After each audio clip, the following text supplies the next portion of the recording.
¿Cómo va ese estudio?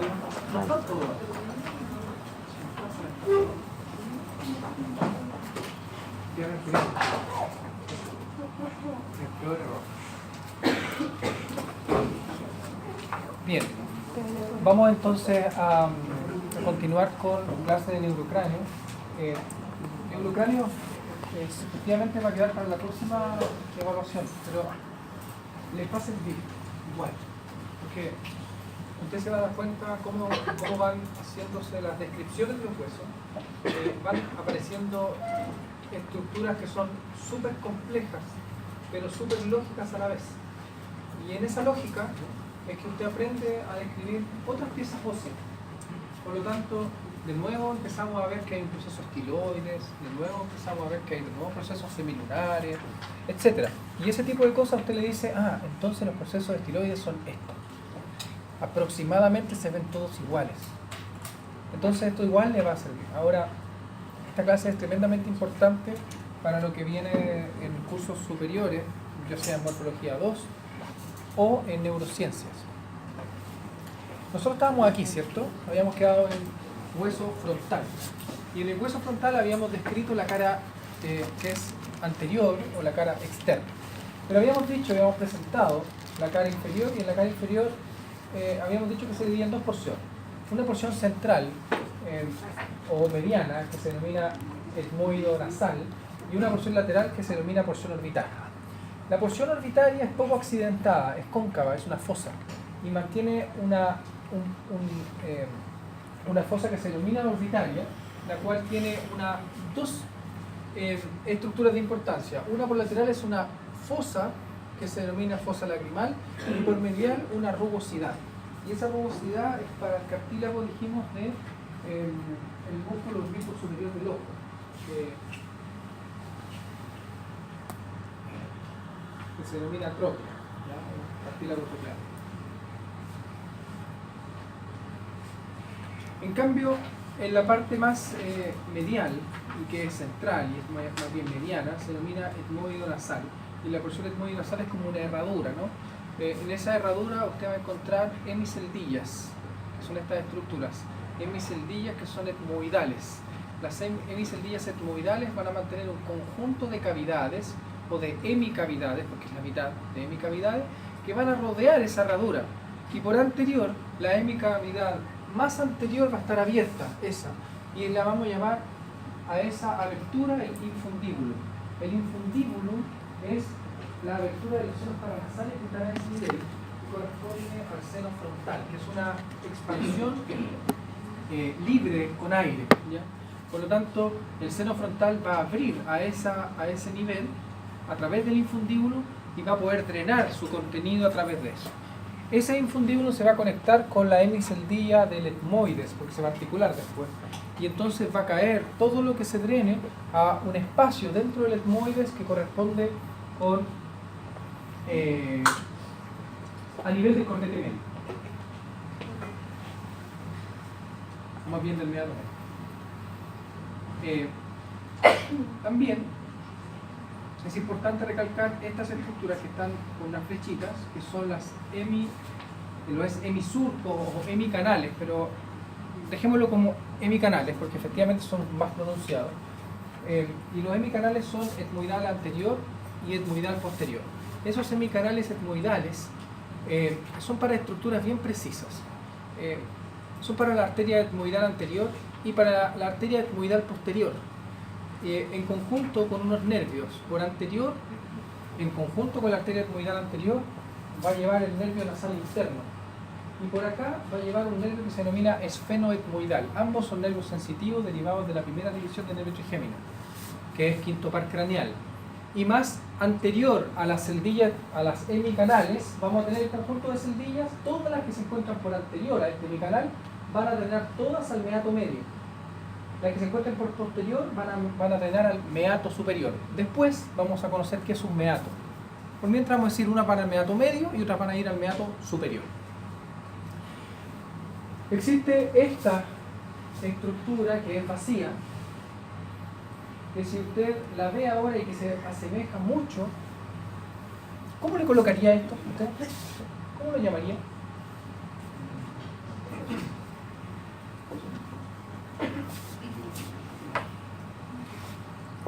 Se llama escotadura etmoidal del frontal. La escotadura etmoidal del frontal. Es una escotadura. Es para el etmoides y le pertenece al frontal. La escotadura etmoidal del hueso frontal. Y luego tenemos una estructura central que se denomina la espina nasal. Pero no es igual a la espina nasal interna ni tampoco a la espina nasal anterior. Son otras. Por lo tanto, esta es la espina nasal del hueso frontal. Se ve por su cara anterior, desarticulada, se ve por su cara inferior, desarticulada, pero cuando se articula se esconde, no se ve la espina nasal. Se puede ver después en una radiografía.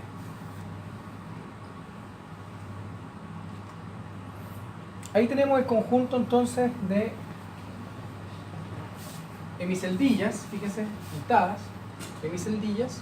La más anterior, las infundibulares, ahí mantiene el infundíbulo, por eso está pintada de otro color. Aquí está, esta es la espina nasal y todo este relleno corresponde con el hueso etmoides, porque antes no lo veíamos, ¿cierto? Estaba vacío. Entonces eso es hueso etmoides, ya lo vamos a ver. Aquí en esta imagen se puede ver que en la cara inferior, pero en la porción más lateral del frontal, donde nosotros decíamos porción orbitaria, pero por su región medial, vamos a encontrar esta estructura cartilaginosa que es la tróclea para el músculo oblicuo superior del ojo, que es ese músculo. Es una tróclea para poder cambiar el ángulo de trabajo del músculo. Y esa tróclea, que es cartilaginosa, se va a insertar en el hueso frontal. Por eso es que mantiene una rugosidad, ¿ya? Con la porción orbital. Ahí estamos viendo un frontal entonces con sus dos porciones. Fíjense cómo se ve la escotadura, es bastante irregular en la realidad. Y sus hemiceldillas también son bastante irregulares, depende de cada hueso. Y después se van a formar en la articulación con el hueso etmoides celdillas de distintos tipos, pero celdillas, o sea, espacios aéreos, que son pequeños espacios para quitarle peso a los huesos de la cabeza. Cara posterior o cara endocranial. En la cara endocranial lo primero que llama la atención son unas fosas. Las fosas, que se denominan fosas frontales, que van a corresponder con las eminencias frontales laterales, pero ahora van a ser fosas frontales laterales.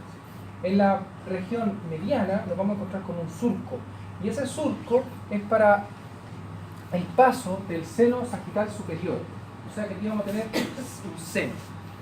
Aquí vamos a definir lo siguiente. Dijimos que un seno a nivel de osteología era un espacio aéreo, ¿se acuerdan? Pero esto me estoy refiriendo a otro tipo de seno, a un seno venoso. Los senos venosos son estructuras símiles a las venas, símiles. Hacen las veces de venas, pero no son venas. Pero pasa sangre venosa y se constituyen en la cabeza. ¿Para qué? Porque no vamos a meter venas en la cabeza para que ocupen espacio. El espacio está ocupado por neuronas. Entonces vamos a ocupar las mismas meninges, las mismas estructuras que recubren el encéfalo, y de esas estructuras vamos a hacer unos pequeños tubos y vamos a decir, estas van a actuar como venas. Y por aquí va a pasar la sangre venosa, en la misma meninge. A esas estructuras se llaman senos. Por eso que aquí yo digo, este es el surco para el seno sagital superior, uno de esos senos. ¿Se entiende? ¿Más o menos? Bajo esto nos encontramos con una cresta que se denomina cresta frontal interna. La cresta frontal interna, y hay que decir la interna, se puede ver confundida con la cresta frontal o cresta temporal del hueso frontal que estaba por la cara anterolateral. Por lo tanto, esta es la cresta frontal interna. Y termina en una región que se denomina el foramen ciego. También se denomina, o ustedes lo van a encontrar como caecum, y se pronuncia secum, pero significa ciego, foramen ciego. ¿Por qué es un foramen ciego? Porque efectivamente es un foramen real, pero tiene fondo. No es solamente un corte, parece un foramen real, en realidad es una fosa, pero como parece un foramen, porque es un foramen, entonces lo denomina foramen ciego, tiene fondo. Y como tiene fondo, sirve no para el paso de estructuras, sino más bien es para la inserción de las meninges. Entonces las meninges se insertan ahí. ¿Sabe lo que es una meninge? No. ¿Membrana? ¿Ah? Una membrana. Sí, un conjunto de membranas que están envolviendo al encéfalo. ¿Ya? Después vamos a decir cómo se constituyen, etc. Pero las meninges deben tomar inserciones, lo importante, mantienen cierto el sustento del encéfalo y del tejido nervioso, y por tanto tienen que tener algunas inserciones. Van ahí. Y aquí nos volvemos a encontrar con esta escotadura, que era la escotadura de movilidad del hueso frontal. Luego tenemos que la porción endocraneal se divide en esta región que mantenía las fosas frontales, que es vertical, y una porción que es horizontal. Esta es una porción horizontal del hueso frontal. Y en esta porción horizontal es bastante irregular. Y entonces mantiene unas eminencias que se denominan eminencias mamilares y unas impresiones que se denominan impresiones digitales del hueso frontal, que es para el paso de los giros que van a constituir el lobo frontal del cerebro. Entonces el lóbulo frontal del cerebro va a tener unos giros, van a posicionarse ahí, el cerebro, y esos giros van a cambiarle la morfología del hueso, pero levemente. No tiene la forma de los giros. No la puede tener. ¿Por qué? Porque la porción horizontal forma parte de la base del cráneo. Y la base del cráneo tiene osificación de tipo cartilaginosa, porque está hecha para que no la modifiquen. Entonces las modificaciones se van a hacer de aquí para arriba. Entonces este hueso tiene osificación mixta, osificación cartilaginosa en la porción horizontal que va a la base y osificación membranosa por el resto. Mire el surco del seno sagital superior como quedó, cuando pasó una vena, una impresión real. Cuando pasaron los giros, no se hicieron impresiones de buena medida. Y por lo tanto, mantenemos solamente impresiones digitales y eminencias mamilares.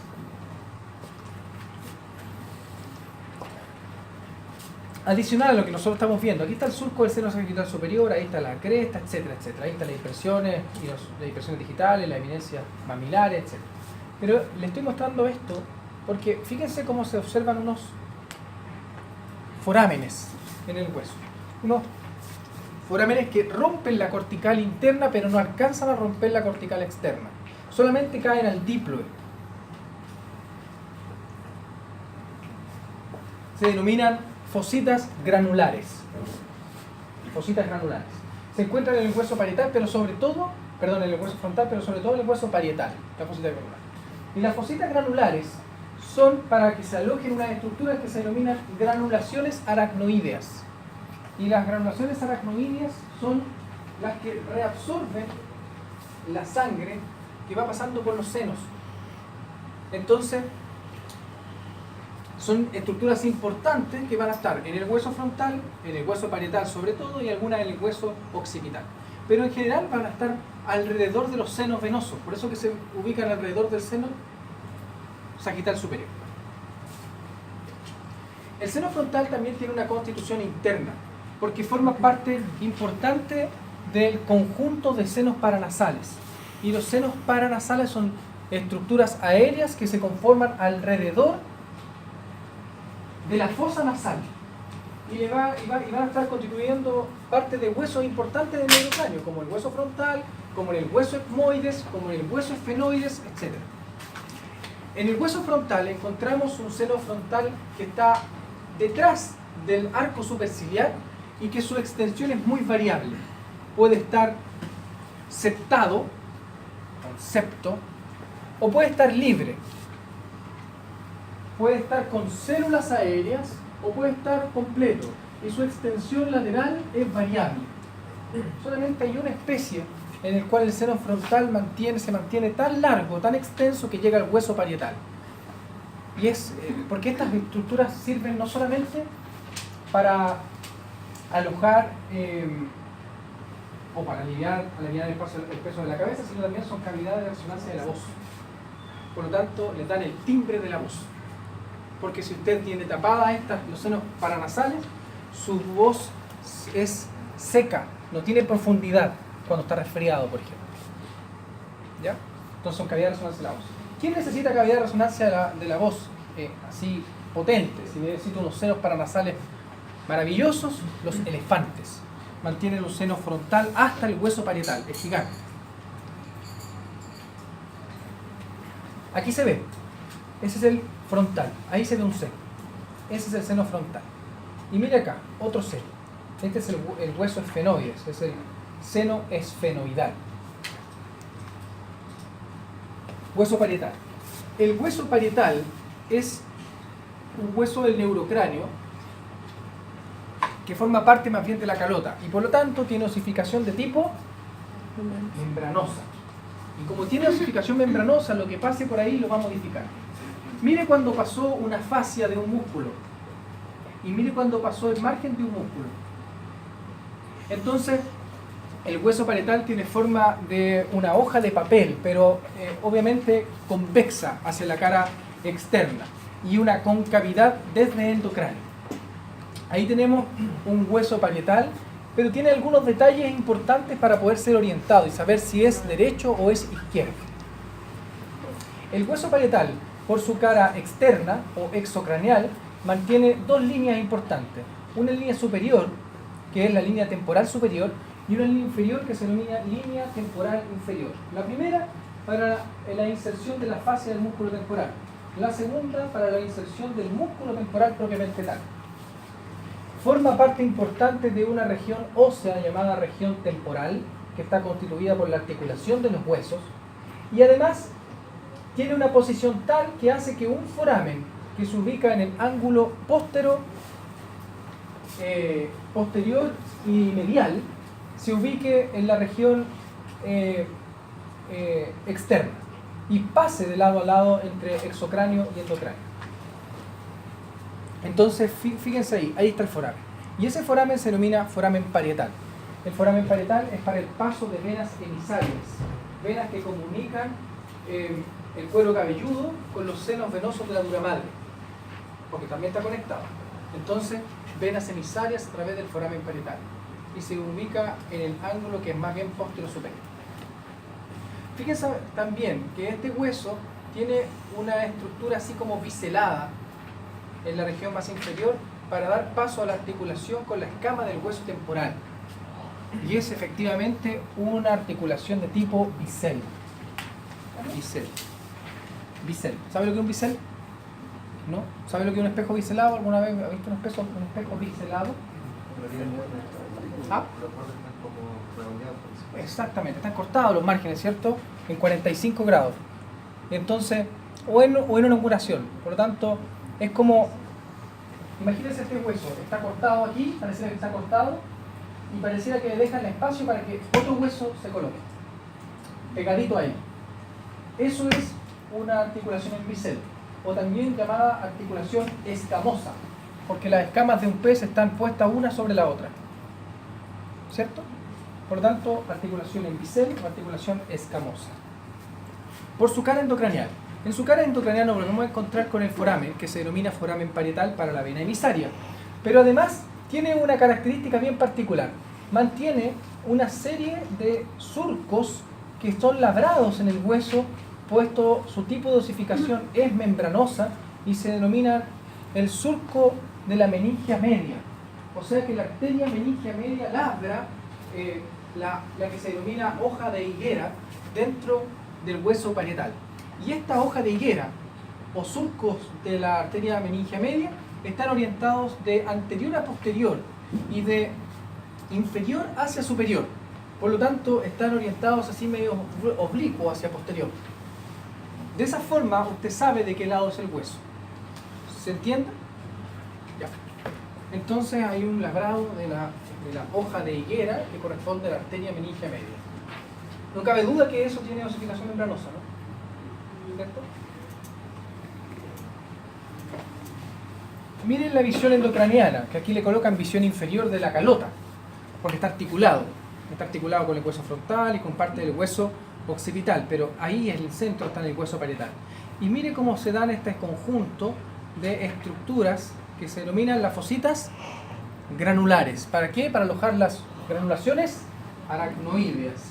Y están alrededor de los senos venosos de la dura madre. Por lo tanto, este hueso parietal mantiene un hemisurco del seno sagital superior. Hemisurco. Eso quiere decir de que aquí va un surco bien tenue, pero cuando se articula con el contralateral, mantienen el surco completo del seno sagital superior. Que se puede ver ahí. Surco del seno sagital superior.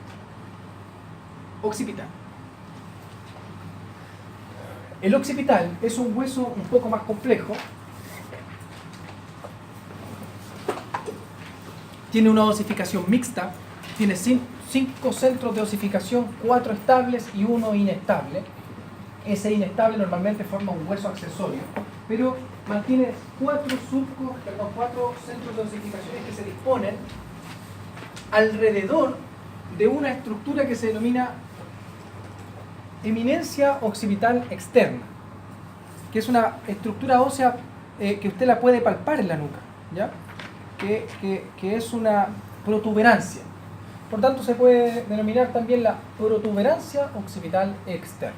Y esa protuberancia entonces se mantiene palpable y alrededor se está formando los centros de osificación, al menos 4 centros de osificación en su porción que se denomina membranosa o su escama. Y algunos centros de osificación dispersos por su porción cóndilo-basilar, que es la otra porción. Por lo tanto, este occipital mantiene 2 porciones. Una porción que se denomina escamosa, que se ve acá, y una porción que se denomina cóndilo, porque están los cóndilos occipital, cóndilo basilar, puesto que aquí está la base. Cóndilo basilar. Es un hueso que es irregular, es un hueso plano, y tiene porciones. Y esas porciones son para la descripción. Tiene varias visiones, pero nosotros vamos a decir que finalmente, por su posición, como se encuentra orientado como la base del neurocráneo, y que los extremos de mis dedos son la escama del hueso, mantiene una visión que es externa, pero es inferior. Y es una porción endocraneal que es superior, ¿ya? Cara posterior o exocraneal. Esta cara posterior mantiene una porción escamosa y una porción cóndilo-basilar. En el centro de la porción escamosa se mantiene esta protuberancia que se denomina protuberancia occipital externa. De la protuberancia occipital externa nacen unas líneas que se denominan las líneas nucales superiores. También en la Target las nombran como las líneas nucales supremas. No confundir, porque muchas veces se dice que existe la línea nucal superior y suprema aparte. No, son lo mismo. Línea nucal superior y línea nucal suprema. La línea nucal inferior nace desde una cresta que se denomina la cresta frontal externa. La cresta frontal externa entonces nos proporciona la línea nucal inferior. Esta línea nucal inferior atraviesa de lado a lado hasta proyectarse a una región que va en conjunto con la proyección de la línea nucal superior, que se denomina el proceso yugular. Es decir, que se proyecta lateralmente hasta llegar a este espacio, a esta estructura, a este proceso, que se denomina el proceso yugular del occipital. Ambas líneas sirven para inserción, importantes inserciones musculares de los 4 planos, más bien de los 3 planos de los músculos de la nuca, porque el 4º plano no toma inserción ahí, pero gran parte de los músculos de la nuca entonces toman esa inserción. Y como tiene osificación membranosa, ¿qué pasó? Quedó labrado, ¿cierto? En la cresta occipital externa se llega finalmente a un foramen que es enorme. Y ese foramen enorme se denomina magno. Foramen magno. El foramen magno del occipital.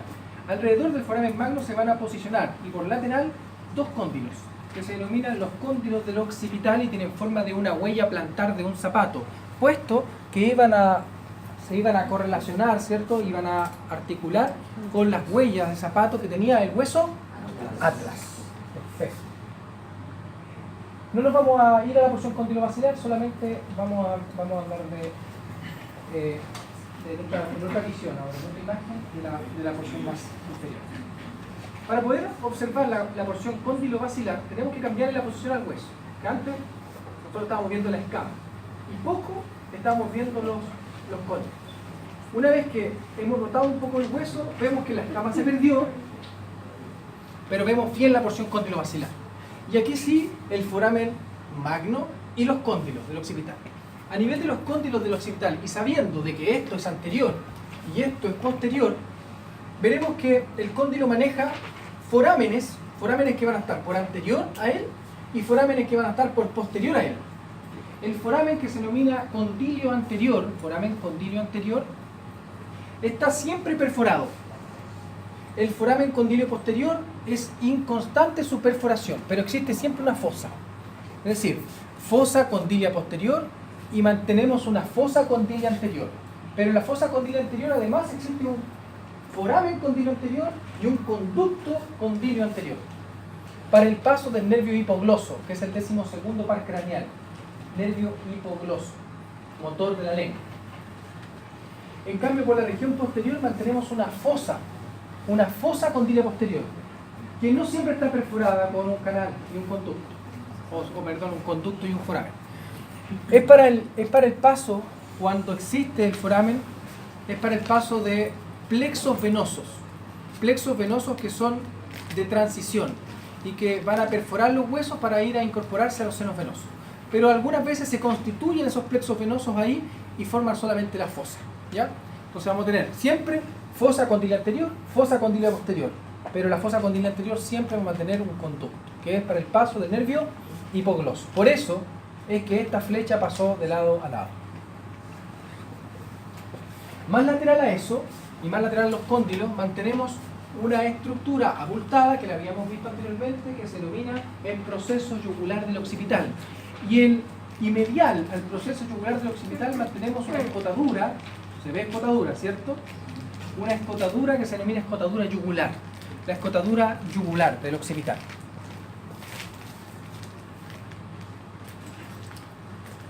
Antes de que vamos a la imagen. Por anterior al foramen magno nos vamos a encontrar con un tubérculo. Aquí no se ve, pero créanme que existe un tubérculo a la palpación. Y ese tubérculo se denomina tubérculo faríngeo. Es para, efectivamente, la inserción de las porciones que son membranosas de la faringe. El esqueleto fibroso de la faringe van a llegar a ese nivel y van a traccionar, y por lo tanto se va a formar el tubérculo faríngeo.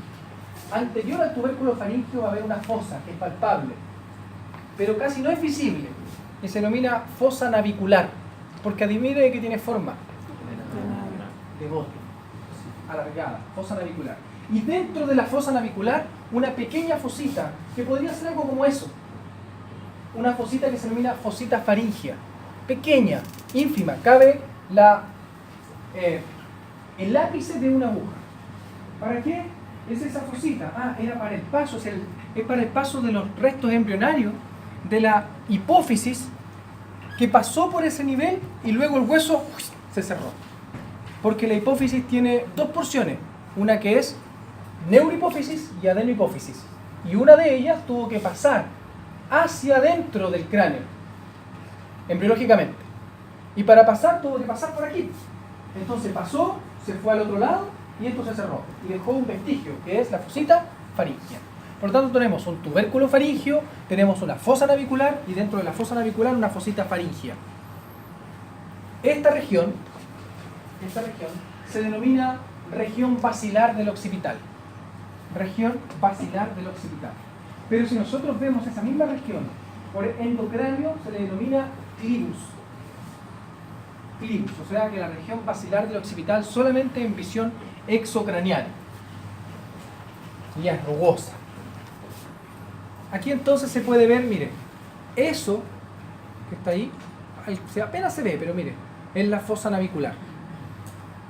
Y aquí está el tubérculo faríngeo. Y usted tendría que buscar dentro de eso, si es que se ve la fosita faríngea. Aquí estamos viendo los cóndilos del occipital, foramen magno. Pero aquí empezamos a ver otras cosas. Es que yo les dije que cuando el cráneo se articula, cambia. Entonces lo que yo le estoy diciendo solamente son huesos por separado. Una vez que usted empieza a leer huesos, cuando usted ya se sepa los huesos por separado y usted articule el cráneo, lea cráneo general. Cráneo general. Es decir, cómo se observan y qué cavidades y qué estructuras se forman cuando el cráneo se junta. ¿Ya? Porque yo le decía, por ejemplo, que ahí está la escotadura yugular del occipital, pero mire, después se une con otra y forma un foramen. Y ya no es escotadura. Cara endocraneal. La cara endocraneal del occipital igual se pueden observar o visualizar la porción escamosa y la porción cóndilo-basilar. La porción escamosa es esta, ¿cierto? La porción cóndilo-basilar acá. Pero en esta visión se ve mucho mejor la porción escamosa. Y dentro de la porción escamosa llama la atención una estructura central, que es también una eminencia. Y esa eminencia se denomina eminencia occipital interna. La eminencia occipital interna mantiene el centro de la división de los senos venosos de la dura madre que se proyectan a este nivel. ¿Y que son? Los senos laterales, ¿qué son estos? Senos laterales, surco del seno lateral, surco del seno sagital superior, que pasó por el frontal, pasó por los hemisurcos del parietal y después llegó al occipital y terminó siendo parte de la confluencia de los senos venosos. Y esa confluencia se puede visualizar en osteología como la cresta occipital interna. Antiguamente se le denominaba a esta región blanda, cuando están los senos, la prensa de Erófilo. La prensa de Erófilo. Más inferior a esta eminencia se ve un surco. Ese pequeño surco que después se transforma en una cresta va a ser el surco del seno sagital inferior y después una cresta occipital inferior. Puede haber un surco, puede haber una cresta, puede no existir una y existir la otra. Pero nosotros decimos que hay las dos, depende. Surco del seno sagital inferior o surco del seno occipital, surco del seno sagital inferior o surco del seno occipital, y la cresta occipital interna que se abre finalmente al foramen magno. Y esta estructura cruciforme nos delimita fosas. Fosas que van a ser occipitales superiores, 2, y occipitales inferiores. O fosas cerebrales y otras fosas que son inferiores, que se denominan las fosas cerebelosas. Es decir, que existen fosas superiores que son cerebrales y fosas inferiores que son cerebelosas para el cerebelo. Dimos vuelta al hueso, porque lo que estábamos viendo antes era esta visión. Entonces ahora queremos ver la porción cóndilo-basilar, pero endocranial. La porción cóndilo-basilar endocraniana mantiene las siguientes estructuras. Primero, lo más importante, el foramen magno, para darnos cuenta qué es anterior y qué es posterior. El foramen magno delimita hacia anterior con esta estructura que se denomina el clivus. El clivus es una estructura lisa, no tiene accidentes y es para el paso y para que se aloje ahí el tronco del encéfalo. Tronco del encéfalo que mantiene una angulación tal que queda recostado sobre el clivus. Está acostado sobre el clivus, no como en el néter, que parece así rectilíneo, vertical, así como... No es así, ni cerca. ¿Ve que es malo el néter? ¿Usted estudia de eso? 35 grados de angulación mantiene entonces el tronco del encéfalo con la médula espinal. Y se ubica sobre el clivus. Mire como, además, lateral a esta región que se denomina clivus, y ahí se ve mejor que acá, un surco pequeño, ínfimo, que es el surco del seno petroso inferior, surco del seno petroso inferior. Y el surco del seno petroso inferior, mire, por el margen termina en una eminencia que se denomina proceso intrayugular. El proceso intrayugular se continúa con la escotadura yugular y después nos encontramos con un tubérculo yugular para terminar finalmente por allá en un proceso yugular. Entonces tenemos un tubérculo intrayugular, un tubérculo yugular, un proceso yugular, una escotadura yugular y un surco delimitado detrás del tubérculo yugular. Surco del seno sigmoide lateral. Surco del seno sigmoide lateral. Y esto ocurre de la siguiente forma, miren, a ver si se lo imaginan. Yo creo que se lo van a imaginar. Lo ves aquí, lo ves acá.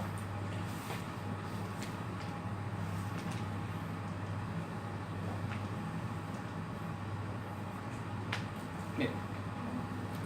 Yo les dije de que este surco era para el surco del seno lateral, ¿cierto? Se imagina que aquí va una vena, pero este seno se denomina surco sigmoide lateral completo. O sea que tiene una porción lateral o transversa y una porción sigmoidea. Por lo tanto, una porción lateral y una porción sigmoidea. Entonces, cuando yo le digo acá, que esta es el surco del seno sigmoide lateral, me estoy refiriendo a que es la porción sigmoidea del mismo seno. Solamente que el seno lateral iba por aquí. Sale aquí. Tiene una porción en otro hueso y una en el mismo hueso occipital. ¿Sí?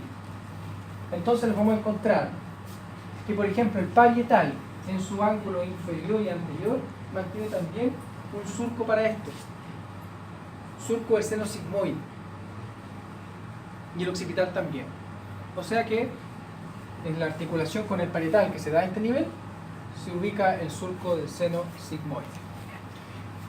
Y finalmente, a este nivel se forma la vena yugular interna, que es una vena gigante e importante, y que vamos a tener un glomo, o sea, una expansión venosa a este nivel.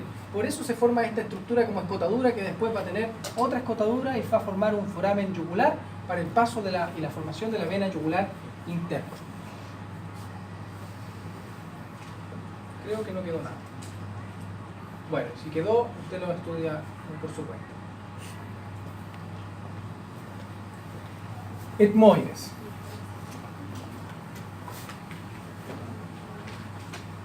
¿Cómo vamos hasta aquí?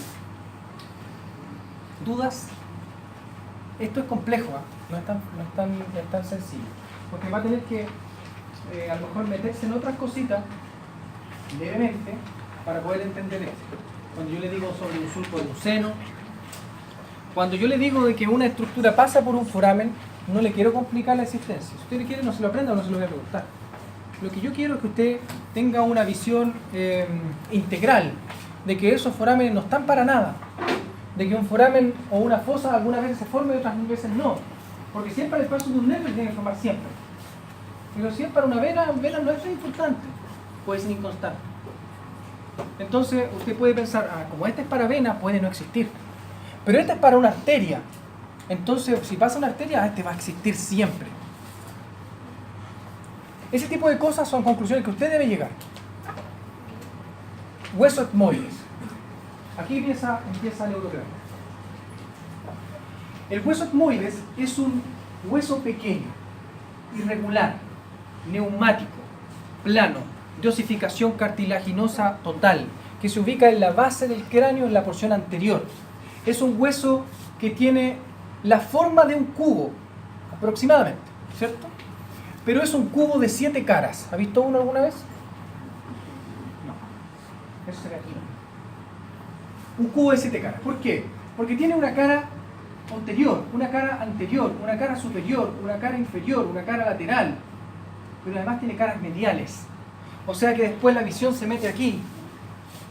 Y tiene una visión medial. Por lo tanto es un cubo, pero mantiene 7 caras. Este hueso, articulado hacia anterior, se articula con varios huesos del esplagmocráneo. Por ejemplo, huesos lagrimales, por ejemplo, el hueso nasal, por ejemplo, el hueso maxilar, y forma celdillas con ellos. Y por posterior, se articula con el hueso esfenoides.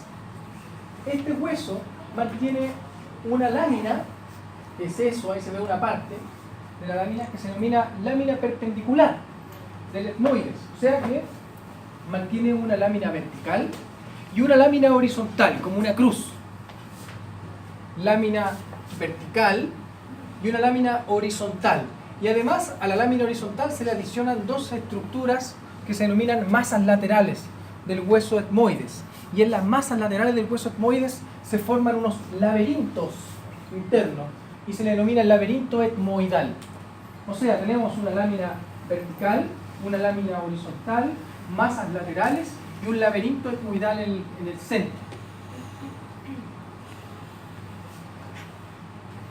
El hueso etmoides es estratégico porque en su articulación mantiene la formación no solamente de la cavidad nasal, que es lo más importante, sino también la constitución de estructuras importantes para las inserciones meningias.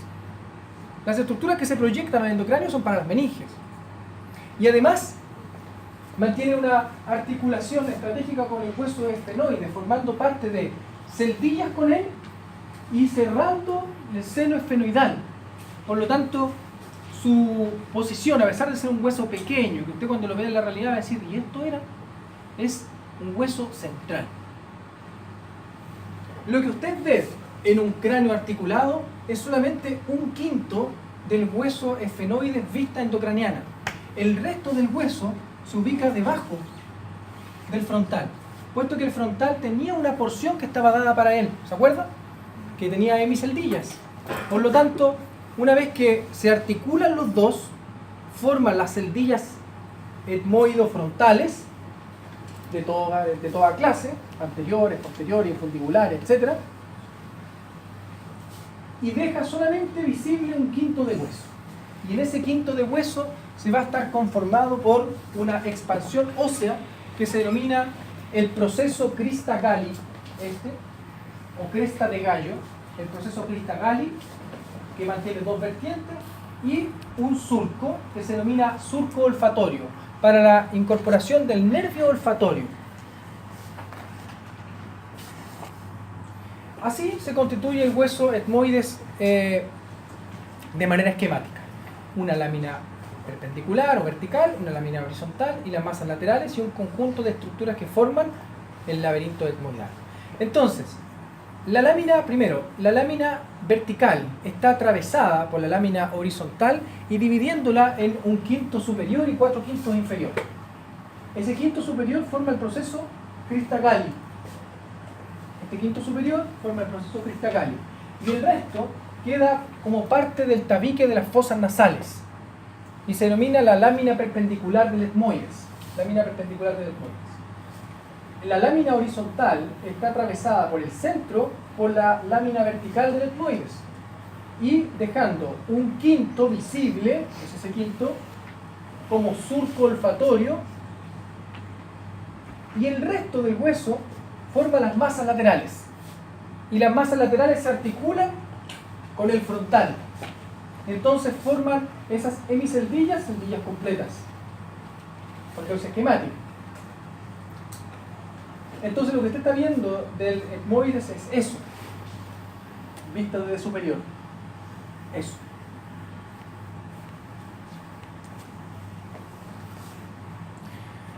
Cara superior del hueso etmoides. La cara superior del etmoides mantiene, dijimos, un proceso Crista-Galli que mantiene dos vertientes. Una vertiente anterior que es rectilínea y termina en un ápice y se une con el hueso frontal y termina de conformar el foramen ciego, porque dijimos que el foramen ciego era un foramen compuesto por el hueso frontal y por el hueso etmoides. Foramen compuesto, se compone de dos huesos o más. Foramen simple es un foramen dentro de un hueso. Se forma por el encuentro de centros de osificación de la misma pieza ósea, foramen simple.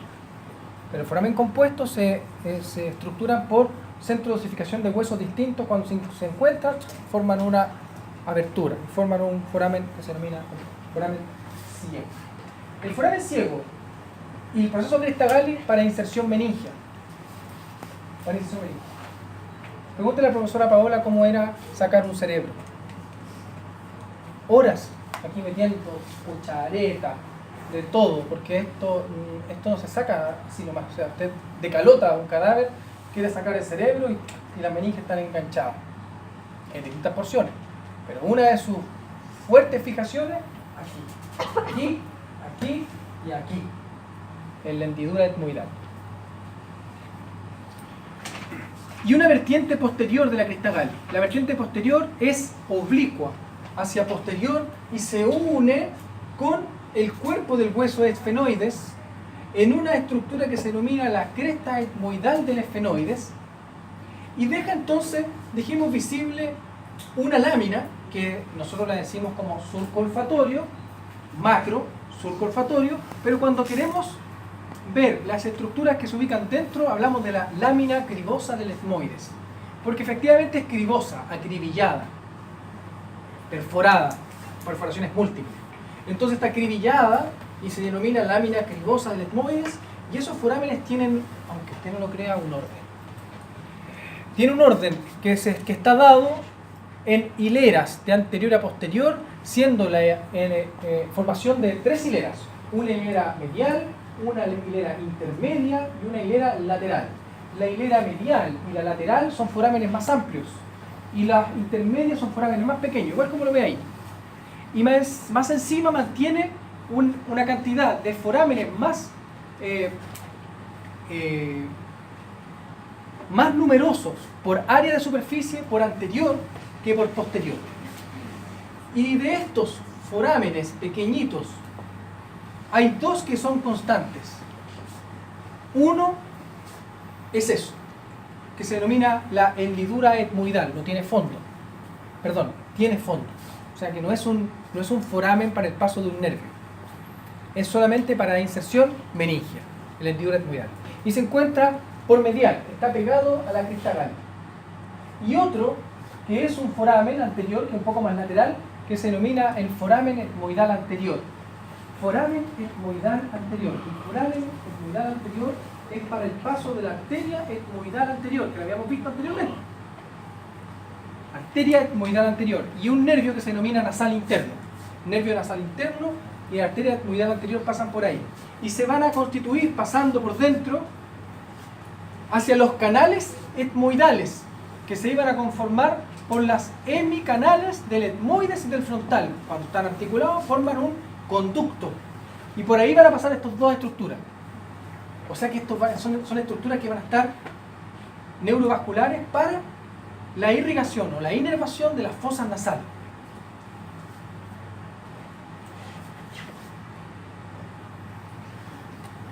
Ahí entonces se puede ver la lámina cribosa del etmoides, pero ahora en su visión inferior. Es decir, que por el otro lado no hay un orden. Por la vista de las fosas nasales no hay un orden. Lo que se puede observar solamente que está acribillada también, porque estas estructuras son para el paso de los nervios, de los pequeños filetes nerviosos del nervio olfatorio. El nervio olfatorio entonces se va a posicionar en el otro lado, y aquí van a estar los filetes nerviosos y van a pasar por esta lámina cribosa y se van a unir al bulbo olfatorio en el surco olfatorio. Algún día me van a entender lo que yo les digo. Falta un poco. Miren, esta es la misma vista superior del hueso etmoides, solamente que aquí no está articulado con el frontal. Porque lo que usted veía era eso. Esto era frontal. Entonces, ¿qué le estamos diciendo aquí? El hueso etmoides mantiene esta lámina cribosa, esta crista gali, y después una masa lateral. Y la masa lateral está perforada por hemiceldillas. Hemiceldillas que se van a articular con las hemiceldillas de la porción etmoido-nasal del hueso frontal. Y entonces van a formar celdillas completas. Celdillas, ¿cómo se denominan esas celdillas cuando están articuladas? Etmoidofrontales. ¿Ya? Etmoidofrontales. Y fíjense que aquí hay unas flechas. Esas flechas van a ser ahora los surcos, o más bien los canales, o los hemicanales etmoidal anterior y posterior. Igual que en el hueso frontal. O sea que aquí esto se va a articular uno con otro y van a formar el conducto etmoidal anterior y el conducto etmoidal posterior. Este para el paso de la arteria etmoidal anterior con el nervio nasal interno, este para la arteria etmoidal posterior con el nervio esfenoetmoidal, que es sensitivo de la primera división del nervio trigémino, que es quinto par craneal. Así quiero que se lo sepa.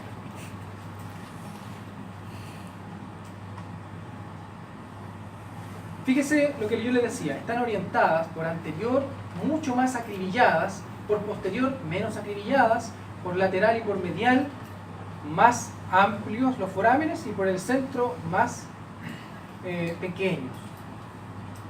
Eso es anterior, esto es posterior. Visión inferior del hueso etmoides. La vista inferior del hueso etmoides remarca una serie de estructuras que no son difíciles de reconocer. Primero, si usted tiene claro de que la vista inferior es así, estamos mirándola desde acá, por lo tanto nos vamos a encontrar con esa visión, que es esto. Y por lo tanto lo primero que vemos en el centro es esto, que es la lámina perpendicular del etmoides. La lámina perpendicular del etmoides forma parte del tabique nasal. Es un hueso, o es una porción de hueso, la única porción que mantiene hueso esponjoso dentro del hueso etmoides. El resto del hueso etmoides es solo hueso cortical, porque es un hueso que debe resistir fuerzas longitudinales. Es decir, este hueso es maravilloso para resistir fuerzas así. Pero usted le da un toque aquí, se fractura. Entonces, este hueso es el único que mantiene hueso esponjoso, y eso es bueno, porque este hueso se fractura, y esto le da la capacidad de mantener líneas trayectoriales de fuerza y repararse, pero normalmente se repara mal. La doctora puede saber, porque el doctor repara así medio chueco, medio irregular. Es difícil que cuando se fracture repare normal, a menos que sea quirúrgico.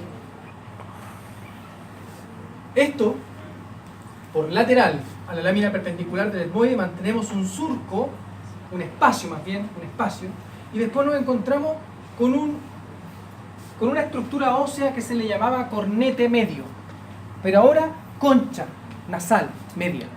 Concha nasal media. Lateral a la concha nasal media nos encontramos con esta estructura que se denomina, que tiene forma de U. No aquí no tiene forma de U, es así. Y usted está viendo el término, pero es así. Y por lo tanto, este es el proceso unciforme del etmoides. Proceso unciforme, que está conectado a la concha media. Y por lateral al proceso unciforme encontramos la cara lateral del etmoide. Y la cara lateral del etmoides es hueso puro cortical. Forma parte de la cara medial de la órbita. Y se llama lámina orbitaria. O hueso perpendicular del etmoides. O hueso plano del etmoides. O lámina papirácea. Cualquiera de esas. La lámina papirácea, porque viene del papiro. Usted se imagina tomando en las manos un papiro, por ejemplo, de 2000 años. ¿Qué ocurriría? Se deshace. Este igual. Este es duro, pero usted le da un pequeño golpe, se fractura.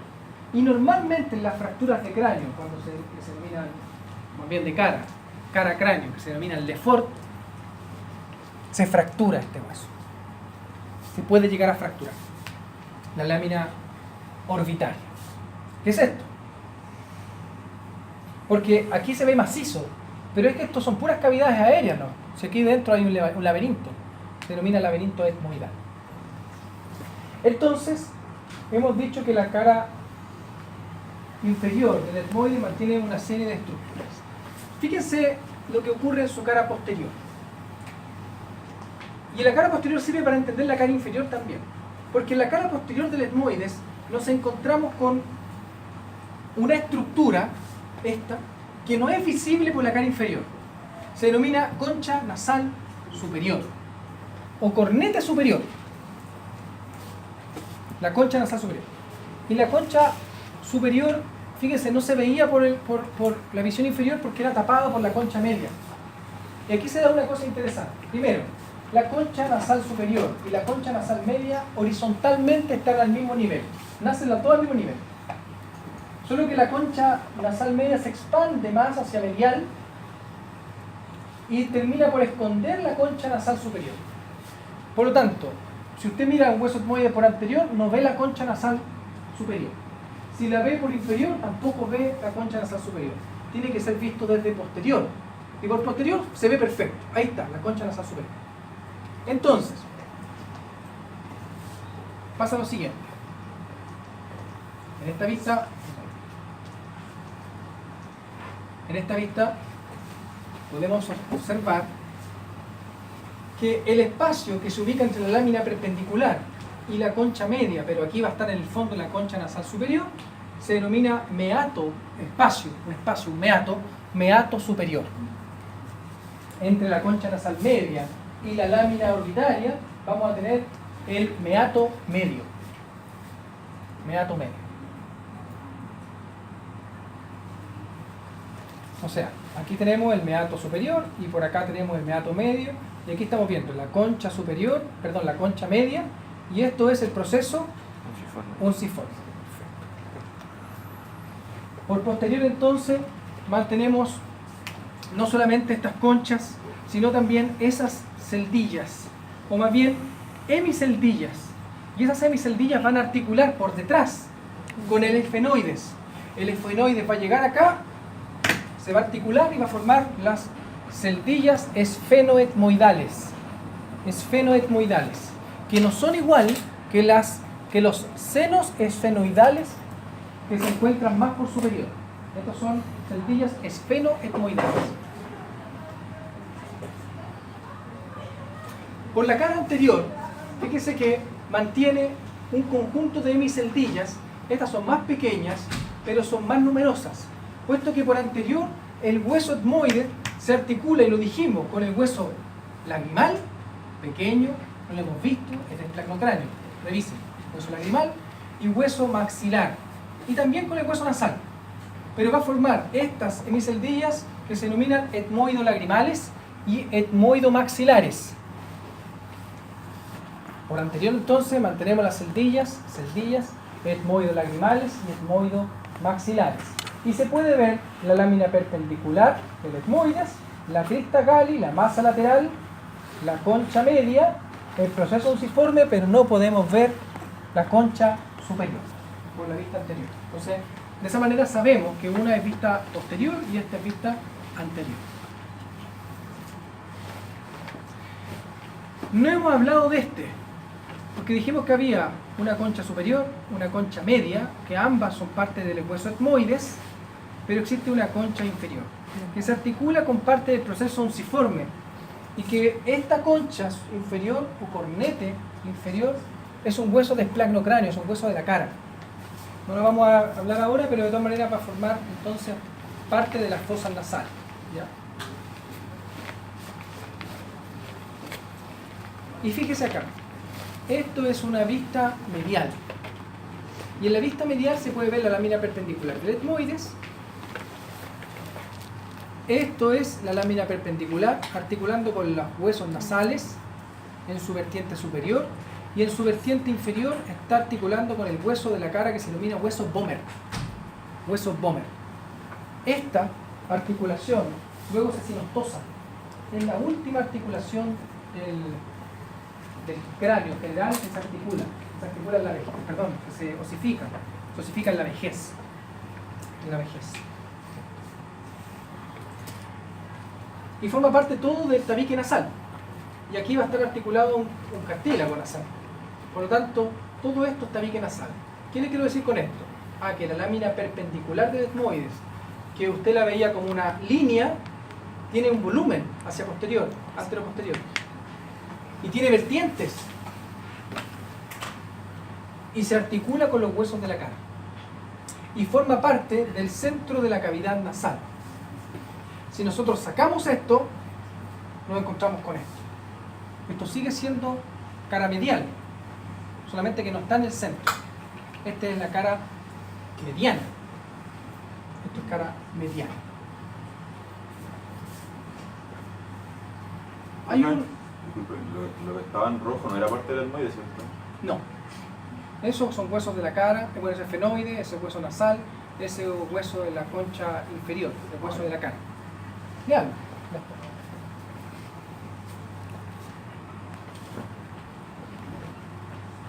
Y además, yo le estoy haciendo esto más o menos sencillo, porque hay estructuras que están dentro del laberinto etmoidal, que no sé si viene al caso comentar, pero que son espacios aéreos que conforman parte del hueso etmoides, de la constitución interna. Se denomina, por ejemplo, la bula, se escribe bulla, pero es la bula etmoidal. Son espacios de 1 a 3 espacios aéreos que se ubican conectados a la concha media. pero no lo vamos a ver, no importa. Lean. Lámina orbitaria. Esta es la cara lateral del hueso etmoides. Solo que está articulado, miren. Solo que está articulado. Por lo tanto, esa lámina es la lámina papirácea o lámina orbitaria del etmoides. Y una vez que se articula, se pueden observar dos forámenes, que son los forámenes etmoidal anterior y etmoidal posterior. Pero articulados, ¿con quién? Con el hueso frontal. Eso era lo que se conformaba cuando se conectaban las hemiceldillas, forman las celdillas y dejan esos dos forámenes. Y usted sabe que esos dos forámenes son conductos, ¿cierto? Entonces, en esta visión podemos observar que mantenemos el foramen, o más bien el conducto etmoidal anterior y el conducto etmoidal posterior, conformando un conjunto de celdillas que son por anterior, que se denominan celdillas etmoidales anteriores y celdillas etmoidales posteriores. Todo lo que se encuentre por anterior al conducto etmoidal anterior se denomina anterior. Y todas estas celdillas van a drenar su contenido al meato medio. Y las que se denominen posteriores, y que están posterior al conducto etmoidal anterior, van a drenar su contenido al meato superior de las fosas nasales. Y aquí estamos viendo el contingente de hemiceldillas. O sea, de esta manera se organizan las celdillas dentro del etmoides.